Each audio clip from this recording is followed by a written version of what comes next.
I've found the prayers that work the best are not for some kind of suffering to end or to get something, some material thing, or to ask for some kind of situation to stop happening. I find that the prayers that work the best or the most often are prayers for strength to get through what we're going through, to endure what we are suffering, or prayers for more devotion. It's far easier for God to give us extra strength than it is for God to reorganize the entire universe so that our individual situation doesn't hurt as much. And think about it. I mean, how many of us are really thankful or give back to the universe through other people, through our environment? Give back when we get something from the universe, from God. I think that the universe, as an extension of God, I think the universe it allocates resources based on how much you're willing to give back to everything else. The only way for an individual soul to reach higher and higher levels is to do a whole lot of work for other people, or to put in a lot of effort to worship yourself, to gain things, to work hard to gain things. But that is a very precarious ladder over a pit. And it's very easy to slip, especially when we think we can take on the whole universe, when we think we can beat everyone and be at the top. We are so small, and our efforts are never done in isolation. We never make progress. We never do anything in isolation. We are always standing on the shoulders of those who came before us. And the only reason that we exist is because there's a whole lot of ancestors that we have that got together, procreated, survived, did their best to continue to live and breed and then eventually produce us. There's all this effort that happened, a huge, long chain of events for us to get this little bit of time on Earth, for us to be who we are. And to have pride, to have ego, and think that, look at all of this I have accomplished. Look at me. Look how important I am. It's ignorance. It's ignorance of how much every single person relies on everything else. In so many ways, but at least in some way. Nobody does things in isolation. And I think that God, I think that she gives based on how sincere you are in just being a good person, what you're willing to give back, but also how much you're willing to work on yourself, how much you're willing to change to deserve what you get, even if you never really will deserve, or maybe deserve is the wrong way to put it. But are you really willing to change and be grateful? Changing oneself is a grateful reaction to getting things, or to overcoming, or reaching another stage of life that is very satisfactory. But going back to prayer, I've said a lot of prayers over the years. For I don't know how many years I've been praying, since I was, say, about 15, I kind of started. I wasn't raised in any religion. Definitely didn't pray as a kid. I think around 15, 16 is when I started. And I've understood God in a lot of different ways from then to now. The Divine Mother Kali she's God to me. But I mean, I don't discount any other people's idea of God. It's all paths to the same source. Different names for the same, different masks for the same oneness. I just prefer Kali as the mask. Makes the most sense to me, feels the most correct. But I've prayed to God in a lot of different ways since I was 15. And if I reflect back upon all the prayers that I uttered, that I said to God, that I asked, things that I asked for, the vast majority was 99% was for something for myself, not praying for others, not really. And also thinking about how many of those prayers were answered, probably far more than I remember. Because again, by nature, I think human beings forget the things that we ask for. Once we get them, we think, okay, now we can move on, rather than really being grateful. But the prayers that I do remember, the ones that were most successful, and to this day are the most successful, is when I ask for strength or greater devotion. I think these things go hand in hand. One has to be incredibly strong to be a good devotee, but also to place so much of your, I wouldn't call it hope, so much of who you are into faith, to choose faith, and not necessarily blind faith, and not because somebody else told you to, not because you were raised in it, but to really place yourself into faith. And I don't talk about that a lot, but it takes a lot of strength to be willing to give up, to let go of needing to control everything, doing your best, but needing to control everything, needing to try to constantly meet that pressure of the responsibility of thinking that I have to do everything alone. And if I don't, there's all this danger that everything won't work out. It takes a lot of strength to want to control, want to have everything planned out, and place it into the faith category, into that section of yourself that is where you store your faith. And then there's this kind of feedback loop where you get more strength from that as well. I think strength and devotion kind of feed into each other. I think that the best reactions that we can have to not getting what we want from prayer, not getting what we want from God, is a little surprise, but more of a whimsical surprise than a deep frustration with God. If there's a deep frustration with God that you didn't get what you wanted, or maybe it's something, maybe even somebody in your life, you wanted to survive an illness, something like that. I wouldn't say it's easy, because that's not fair, but it is easy to blame God. There's so much we don't see, there's so much we don't understand.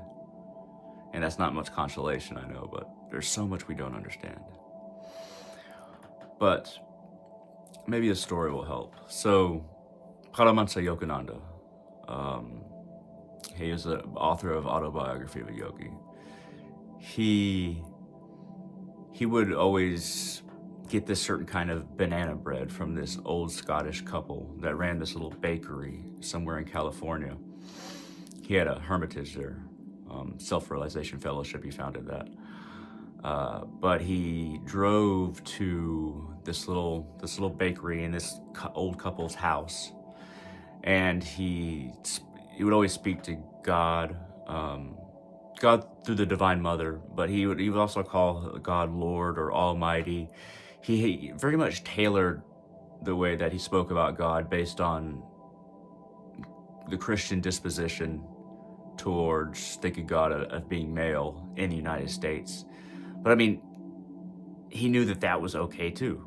He didn't really talk about Kali or the divine or God as the Divine Mother or anything like that.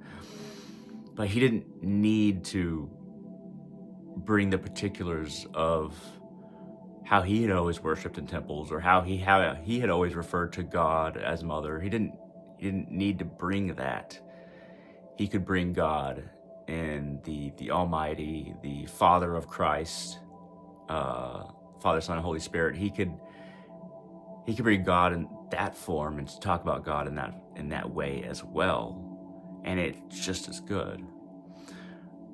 Got on a side tangent there, but so he would talk to the Divine Mother and share his pleasant experiences that he would have day to day, constant dialogue with the Divine Mother within himself.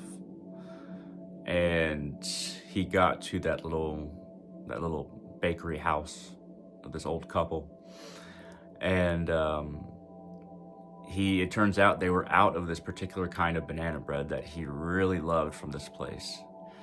And he had just been in a conversation inside himself with the Divine Mother about enjoying this banana bread with her. And it seems that he got the feedback from her that the banana bread was going to be there. But when he got there, the old woman said, we just ran out. I just packaged the last of that bread and just sold it.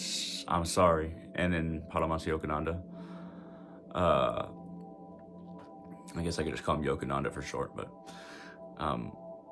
he went back to his car and just talked to the Divine Mother within. Divine Mother, what happened? I thought we were going to enjoy this banana bread. And then he said, very spiritual, what you expect. The clouds kind of opened up a bit, and a little bit of sunshine kind of brightened up the house. And then not too long after that, the old woman came back out and she had a package, and she said, "Oh, I actually had some that I had forgotten about in the oven, and yeah, you can have this." And so Paramahansa Yogananda enjoyed his banana bread with the Divine Mother, with God. But I think focusing on one little section of that can teach us something. When you expect something from the world, when you expect something in life, and you don't get it or it doesn't turn out like you wanted, you can just say Divine Mother or God Almighty or God, however you refer to God. Say, "God, what happened?" And then move on. But don't dwell, don't hang, and don't let your heart drop to your stomach. Don't hold that stress and that tightness in your chest. Don't dwell. Let go, move on. Let it be a whimsical what happened rather than a what happened, rather more like a what happened. I think that's a good response. There's various traditions that work with saints and work, Catholic saints, Espiritismo, Santeria, Vodou, but there's this practice of, when you make offerings to the saint image and say the right prayers, Christian prayers, make all the right offerings, say all the right prayers at the right times, and the end result isn't produced what you wanted or what the village or the family needed. Usually this is in a village context, or like you can call it a town context, small town. It's a small town village, I guess, but doesn't necessarily have to be huts or more teepees. It can be a small collection of houses, as it were. But when the working doesn't happen, when the child doesn't get better, when the crop isn't bountiful, when the land right dispute is not settled in the village's favor, something bad happens and the working doesn't work. The prayers don't work. There's this practice of taking the saint statue and turning it towards the corner and berating it for not coming through, in response to the proper offerings, the proper prayers, maybe even putting it face down in water in the river. But taking out, punishing it like it's a person that had a job that didn't complete that job. Like it's a part of the community, and it had a job that everybody needed completed, and it didn't do it. And that the punishment is, of course, being yelled at, being placed in the corner, being placed face down in a river. Now, you might think my reaction is that, don't do that. Just believe in God, or just let it go. I actually think that practice works. I think that what we can read from that is that is functionally a piece of the community, just like any other person in the community. One that gets reverence, one that gets offerings, one that gets prayers said to it, that it can deliver to God, a conduit for prayer. But its existence and its reality is so assumed and so real that if it doesn't perform, that saint doesn't perform his or her function, then he or she is punished. I think that's kind of a beautiful story of faith and belief, and having faith, not that saint isn't real, or that saint isn't communicating with God, or not jumping to the conclusion that, what are we doing praying? What are we doing praying to this saint didn't even help, or thinking that, God isn't real or doesn't help. Rather than jumping to that, you're angry that that person did not perform their function. It takes a lot of faith to be a part of that practice, and to do that practice in response to that saint not performing their function. There's a whole lot of ways that faith manifests itself. And I don't think that we always have to be benevolent in how we feel in response to God. I think that if we're whimsical and we let things go, it's better for us on an emotional level, and it's better for us growing and moving forward. But I don't necessarily think that the exchange of emotion always necessarily has to be benevolent or positive or good. You can be incredibly angry with God and discuss. It might be a one-sided discussion, but you might feel responses. But to really discuss things with God, like me discussing things with the Divine Mother Kali, just really discussing. That's why it's good to have a statue or a photo. Photo of Christ could even work. Statue of the Divine Mother. But really have a conversation and talk about your frustrations. Talk about what you're mad about, why you don't think that whatever regrets you have, whatever doubts you have in your heart, or whatever frustrations you have in your heart towards God, you might as well say them out loud. You might as well get them out in the open. It's going to feel better. And God knows what's in your heart anyway. That's what I do with the Divine Mother Kali. I tell her my doubts, my frustrations. But there's one thing that I do when I get extra frustrated inwardly, and I should just say it all out loud. I say quite a bit, but not all the time. But I'm looking at her statue, having this inner intensity. This doesn't happen very often, but sometimes inner frustration with God. And I always have this little visualization that I do in my head, where I place my head forward, just mentally, and I visualize the Divine Mother Kali chopping off my head. And where my head was, there is now a head of light. And if the frustration rises again, I imagine it again. If frustration rises again, I imagine it again. I wouldn't necessarily do this if you're easily triggered or you have trauma where this would be a problem. But I find that even if sexual desire rises in me, imagine my head being placed down, chopped off, light. Now, I find that this is a really good way to inwardly fight your ego, and to offer your ego up to God, offer your animal nature up to God, offer your anger up to God. And it's just a little visualization. But you'll find when you do it effectively, when you visualize this effectively, that there's a piece of that pain and frustration is now gone. And in its place is, how do I describe this? more room to breathe. That's the sensation. And I don't know, whatever form of God that you have, I don't know if you can imagine something like Kali has swords. So it's easy to imagine her statue cutting off my head, very easy. But you can think about God, a lightning bolt, or something that is severing the head, where all of these agitation and negative thoughts are kind of welling up. It's a useful little visualization. But yeah, that's something that I do.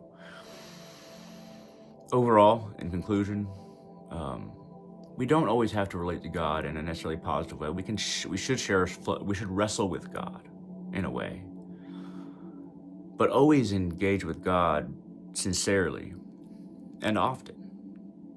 I think that as long as there is that assumed relationship and that assumed back and forth, even if it feels like you're just having a one-sided conversation, if God is so real to you that you can converse with God like she's right there, or pray to her and expect something like she's right there just ready to hand it to you, if God is so real to you that is your relationship, that brings the depth to your mind, to your practice, to your worship, and bridges the gap between whatever we are and our soul, which is unfathomable, infinite. But it's almost easier to see the purity of that than to completely understand who we are as a person. Because we're so complicated and we don't understand ourselves. We don't even last that long on this planet. We're not here that long. But however you can bridge that gap between you and every good thing, every light, every infinity that your soul and God is, any way you can bridge that gap to bring those two worlds of who we are when we're not relating to God, talking to God, worshiping God, and that presence and that engagement, however you can bridge that gap and engage with God, do it. It's good. It's good even when it's bad. And you can always imagine God chopping off your head if you feel like your thoughts or your feelings are too disrespectful to God. That's what I do. But yes, finally, in conclusion, I recommend praying for strength to get through what you need to get through, or strength to achieve what you need to achieve, or even strength to figure out a way to get enough money in your next paycheck. Strength to emotionally weather the storm that you're in, whatever it is. And also, just pray for greater devotion. Sri Ramakrishna says that praying for greater devotion is the highest prayer that you could make. It's the one God likes the most, I think. Praying for greater devotion. Because you're kind of praying for greater connection in that too, aren't you? At any rate, I hope you enjoyed this video. I hope this was interesting. I hope this was useful in some small way. Like this video if you liked anything in it at all, and feel free to leave a comment. I love hearing from you guys. And feel free to share this wherever you like. At any rate, thank you very much for watching. Jai Ma, and I hope all of you have a wonderful day.